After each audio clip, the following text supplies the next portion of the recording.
पूरी दुनिया आज एक अभूतपूर्व चुनौती का सामना कर रही है। कोरोना महामारी ने खलबली मचा रखी है। मनुष्य मात्र के आत्मविश्वास को बचाए रखने का प्रश्न आज मुंहबाए खड़ा है। पूरी दुनिया में अकेला रहने को विवश मानव आज अपने आपाधापी के नतीजों पर विचार करने के लिए मजबूर हो गया है। एक छोटे से वायरस ने पूरी मानवीय सभ्यता के गुरूर को एक बारगी आईना दिखा दिया है। हमारा गुमान आज गुमनाम सा हो गया है। पूरी दुनिया आज ये सोचने पर मजबूर हो गई है कि आखिर जीवन गति के लिए है या फिर गति जीवन के लिए। इस वायरस ने हमारी प्रगति और उन्नति की सीमाओं को तय कर दिया है। आज पहली बार हमें यह एहसास हो रहा है कि जीवन में मंदिरों, मस्जिदों, अल्लाहों और ईश्वरों के साथ साथ अस्पतालों, स्कूलों, शिक्षकों और स्वास्थ्य कर्मियों की भी आवश्यकता है। किसी गंभीर रूप से बीमार मरीज से यदि पूछा जाए कि उसे क्या चाहिए, तो केवल एक ही जवाब सामने आता है कि मुझे थोड़ा और वक्त चाहिए अपने लिए, अपने अपनों के लिए। कोई भी व्यक्ति धन दौलत या संपत्ति इकट्ठा करने की बात नहीं करता। वह केवल एक ही बात करता है कि उसे थोड़ा और समय चाहिए मस्ती से अपना जीवन जीने के लिए। आगाह अपनी मौत से कोई बशर नहीं, सामान 100 बरस का, पल की खबर नहीं। सच है कि दुनिया में सबसे बड़ी दौलत यदि कुछ है तो वो ये पल है, ये क्षण है, ये मोमेंट है, ये वक्त है, ये समय है जो हमारी मुट्ठी में है। क्योंकि एक बार ये पल निकल गया, एक बार ये वक्त गुजर गया तो दोबारा लौट कर वापस नहीं आएगा। फ़र्ज़ करिए कि अगले ही क्षण आपकी मृत्यु होने वाली है, जो कि संभव है। कोरोना वायरस ने ये बता दिया है कि इस दुनिया में किसी भी वक्त, किसी भी स्थान पर, किसी भी व्यक्ति की मौत हो सकती है।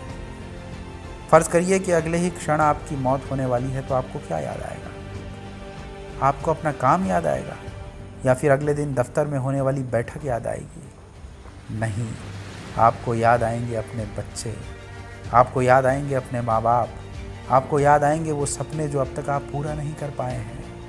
यदि आपकी ज़िंदगी का ये आखिरी क्षण है और यदि इस क्षण में आपको अपने बच्चों की याद आ रही है, तो याद करिए कोरोना महामारी के पहले, लॉकडाउन के पहले कौन से वो 5 मिनट थे जब इत्मीनान से, बिना किसी और एंगेजमेंट के, बिना मोबाइल के आप अपने बच्चों के साथ व्यतीत कर पाए। जब फुर्सत में आप अपने माँ बाप के चरणों के पास बैठकर उनकी सेवा आप कर पाए। यदि आप ऐसा नहीं कर पाए हैं तो यकीन मानिए आप इस वक्त की कीमत को नहीं समझ रहे थे।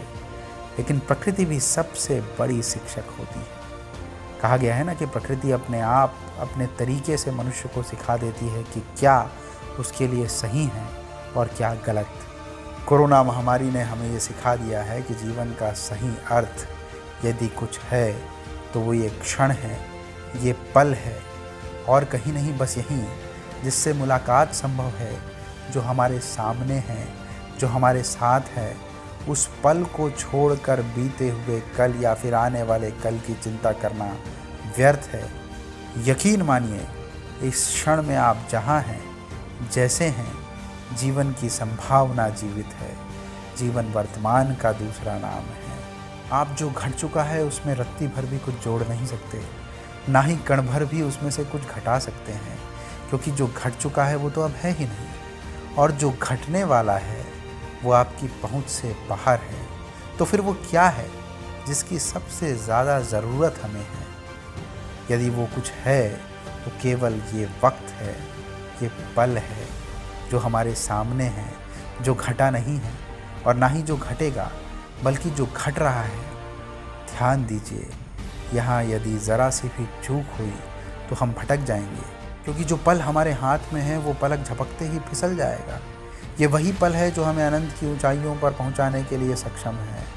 यदि हमारी जरा सी चूक हुई, यदि हम जरा सा भूल किए, तो यकीन मानिए कि यह पल सिमट कर विगत हो जाएगा।